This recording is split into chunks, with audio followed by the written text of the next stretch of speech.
Well, what's the strongest oxidizer present in this bottle of wine?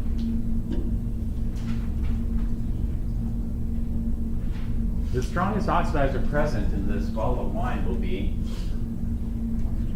oxygen. I don't need to do the skeleton for oxygen, so I already have it. Oxygen, I have the balanced half reaction. Oxygen plus 4H plus 4 electrons yields 2 H2O liquid. I have the balanced half reaction. What is the purpose of the skeleton? The purpose of the skeleton is to derive the balanced half reaction of a half reaction you don't know, a half reaction that's not on the chart. If the half reaction is on the chart, we don't need the skeleton method. We just copy the half reaction right off the chart.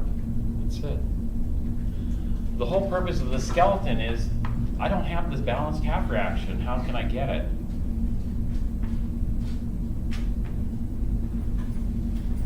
And so copy what we did yesterday. You're going to have to change the numbers, of course, but basically you're going to copy what we did yesterday to derive the skeleton for ethanol going to CO2, but instead you're going to do ethanol going to acetic acid. Well, without the, we don't have oxygen in the skeleton. It's the ethanol goes to CO2. The oxygen part we already have. You know, when we do the inventory, this is the inventory. And so the strongest oxidizer will be oxygen. The strongest reducer will be water or ethanol. What's easier to burn, water or ethanol? We don't even need the chart for this. What do you think is easier? What's more flammable, water or ethanol? Ethanol. So this is also, we don't need the chart for this either. Oxygen versus water, which is a better oxidizer? Oxygen. So the strongest reducing agent is this. Okay, now I have the half reaction for this. I just copied off the chart. Now the purpose of the skeleton is I'd like to copy the half reaction for this off the chart. But do I see ethanol on my chart? No. Ethanol is not on my chart, so what I'm going to do is I'm going to generate the skeleton, except in this case, I'm not oxidizing it to CO2. Today, what is a skeleton going to look like? Am I starting? Ethanol yields acetic acid. Yeah, ethanol yields acetic acid. Actually, I'm going to write acetic acid like this, just to mimic the condensed structural formula. Acetic acid is written like this in organic chemistry. It's ethanol, this is acetic acid. But ethanol going to acetic acid, it's a different product. They're different, they're different strengths of oxidizers, different strengths of reducers. So what you can do is you can play around with the strengths of oxidizers, strengths of reducers, and partially oxidize things rather than completely oxidize things. This is why when you do automotive testing, this is why they call it NOx. They call it NOx because you could have partial oxidation or complete oxidation of nitrogen. So like partial oxidation, N2O, nitrous oxide, or a little bit more oxidized, NO. In fact, what you're going to generate is a mixture of these. Since you generate a mixture of those, then we call it NOx.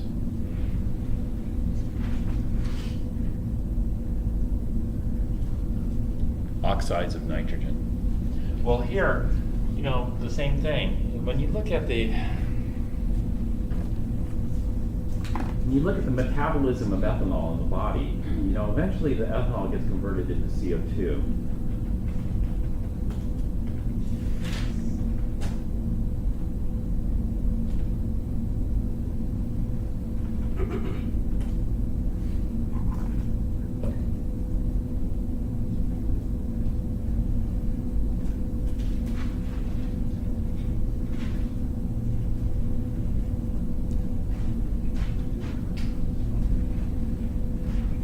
So when you drink ethanol, your body is going to convert that ethanol into acetaldehyde, which is an aldehyde. Aldehydes would be like formaldehyde. Formaldehyde is used as a preservative for cadavers and that kind of stuff. So acetaldehyde, this is not where you want it to stop, because acetaldehyde give you headaches and whatnot.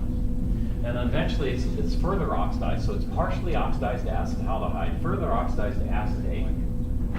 Once it hits acetate, then it joins the other metabolic cycle where the acetate is metabolized. This happens in many, many steps. So eventually that acetate's going to go into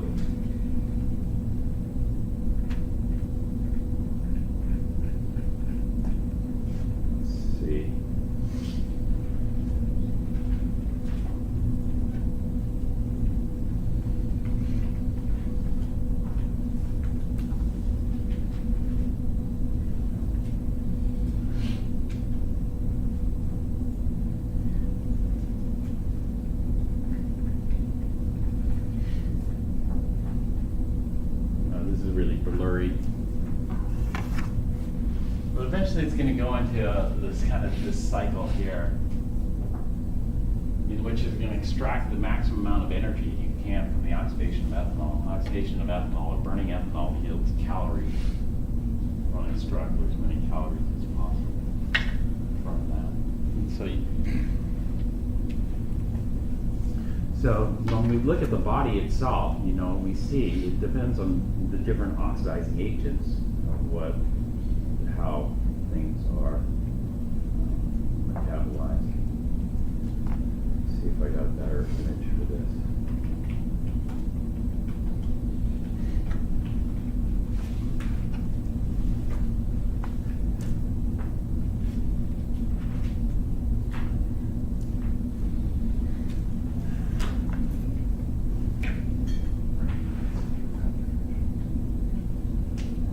This is what you have to memorize. You have to memorize this in biochemistry and biology.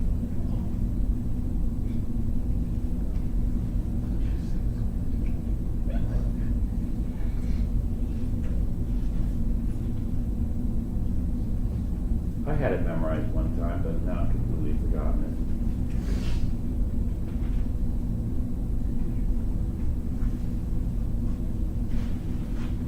Good thing I don't have to take the MCAT or anything like that. But if I did, you'd want to refresh your memory. Like if I looked at this once a week or once a month, then I would remember it now. But I never looked at it again. All right, so go through the steps here. Now, skeleton redox. I'm jumping ahead because we're doing redox, so I jumped a little far ahead. Redox is actually, if you want to read about skeleton redox, you can. It's going to be later. It's like chapter,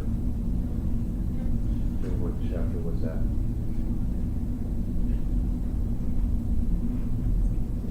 Chapter 19. Yeah. If you go down to chapter 19, you could read a little more about redox. But chapter 19, the thing about chapter 19 is it starts talking about batteries. I don't want to talk about batteries yet. I just want to talk about redox reactions.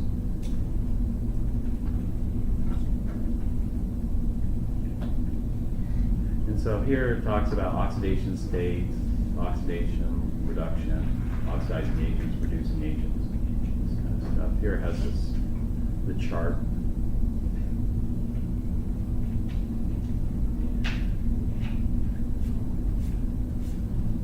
Okay, this is called the skeleton redox here.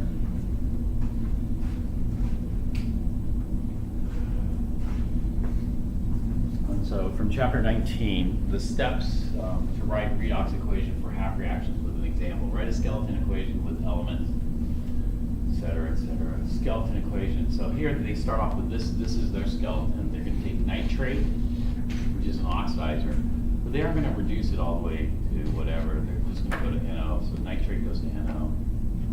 This one, this one is not necessary. Have you seen nitrate goes to NO before? What's NO called?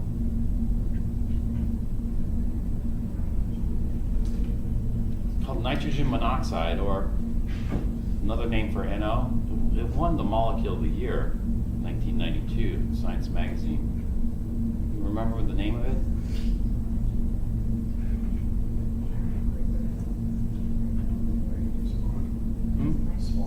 smog? Yeah, it's a component of smog. NO is rapidly oxidized to NO2. Do you know what it looks like? Let me show you. You probably will recognize the color of this. Let's take some copper and nitric acid. Copper and nitric acid will generate NO2. This is a penny, nitric acid. Let's take a look at this.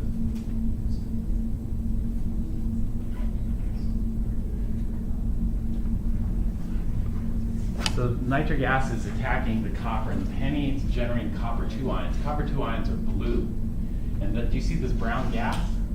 That brown gas is nitrogen dioxide. But what happens is nitrogen monoxide is generated, and it's rapidly oxidized in the air to nitrogen dioxide. And that's the brown smog-like gas. You see, those are the NOx. These are what you want to minimize in car pollution. You want to be breathing that? No, that's why they say do this in the fume hood, so you don't have to breathe these toxic gases. Neutralizing there. They had some excess acid there, so they can dissolve all the copper.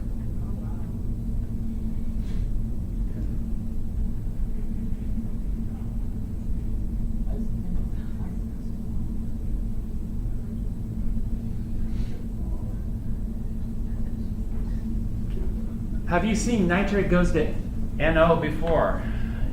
Yes. Right here, nitrate goes to NO. If nitrate goes to NO, this is it. You know, if nitrate goes to NO, why don't you just copy? We know what the half reaction is, the balanced half reaction. Do we have to use the skeleton method? No. I could save time and just copy it off the chart. But that's assuming you are familiar with the chart, you know? And so what are they going to do? Remember this. Nitrate plus 4H plus 3 electrons yields NO plus 2 waters. Let's see what they did.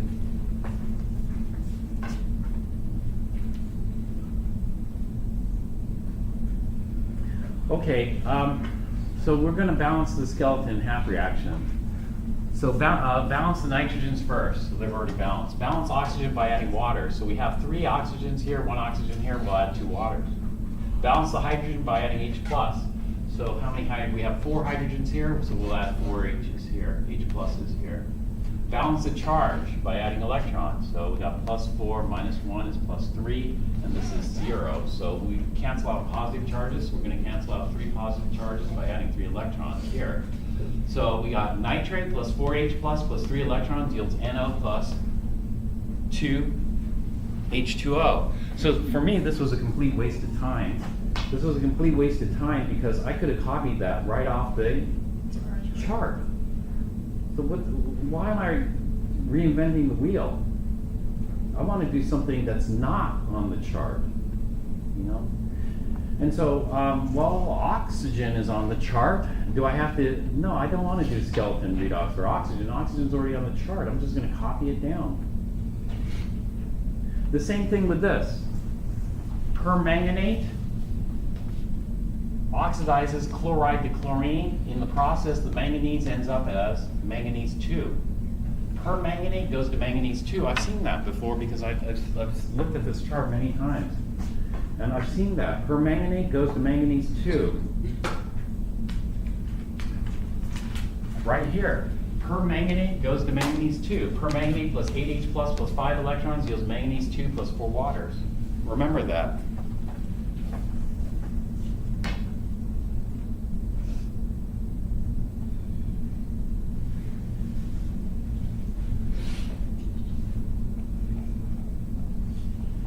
So they split it up.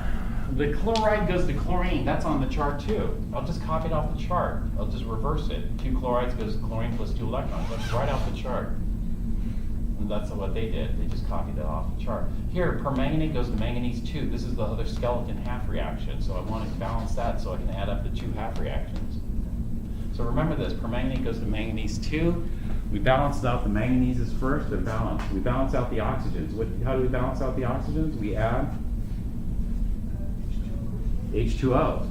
So 4 oxygens over here, 0 oxygens here, add 4 waters. That gives us our 4 oxygens. And then we balance what? Next. The hydrogen.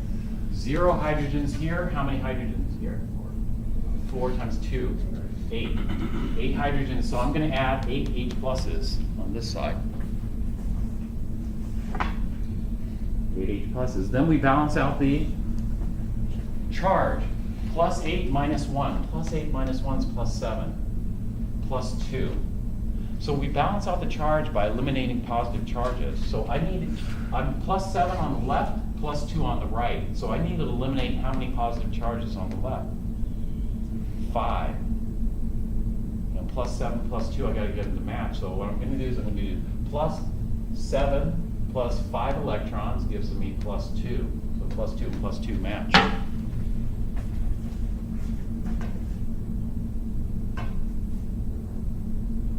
So plus 7 on the left, plus 2 on the right, so we add 5 electrons, and now it's balanced. And so we got 1 permanganate plus 8 H plus 5 electrons yields manganese 2 plus 4 waters.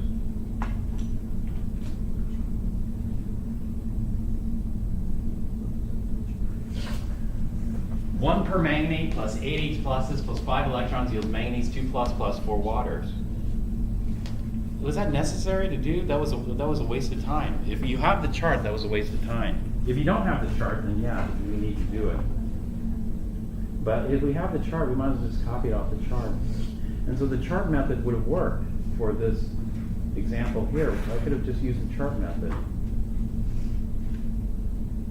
Yeah. And then add them up. That's the end of the chapter. So for oxygen, I have oxygen here. I'm just going to copy it off the chart.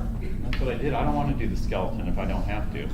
The only time I want to do the skeleton is if I have to. For ethanol, I have to because ethanol is not on the chart, so I'm going to have to. I can't just copy it off the chart. And so now you have to do the skeleton redox here. So can you finish this one for me?